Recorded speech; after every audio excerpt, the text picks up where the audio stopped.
المنتخب المصري يفوز على منتخب اثيوبيا بركلتي جزاء ماركة انجليزية.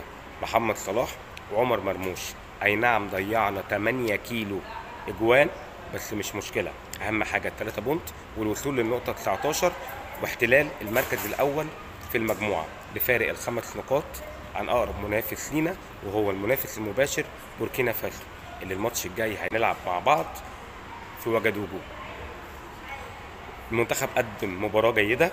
أهم مميزات المنتخب في الماتش ده إنه كان بيلعب ضغط عالي، كانت الكورة ما بتقعدش في رجل منتخب أثيوبيا أكتر من 4-5 ثواني، وكنا بنعرف نجيب الكورة تاني.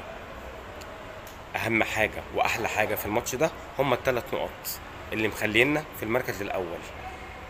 رسالة إلى كل من ابراهيم عادل ومصطفى محمد فيصل: انتوا لعيبه كبيره اوريدي، انتوا مش محتاجين انكم انتوا تثبتوا ان انتوا لعيبه كبيره، انتوا فعلا لعيبه كبيره، طالما لبست تيشيرت منتخب مصر فانت لعيب كبير. مصطفى محمد انت فرصتك جايه، انت مهاجم قوي ومهاجم قناص، واحنا كده كده محتاجينك. ابراهيم عادل انت مش محتاج كل ده لانك لعيب كبير، العب مع الناس هيبقى شكلك احسن. فيصل ركز وحاول تجيب لك جون، هيفرق معاك كتير.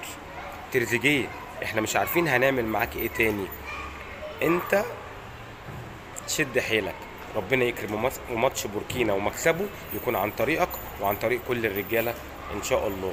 اللي انا عايز اقوله لكم في الاخر بقى، هو احنا ازاي كنا ممكن نخسر ماتش زي ده وهو الحكم اللي بيحكم لنا بيرسي تاو؟ والنبي هو، والنبي هو، طب والنبي مش شبهه، والنبي هو. سلام.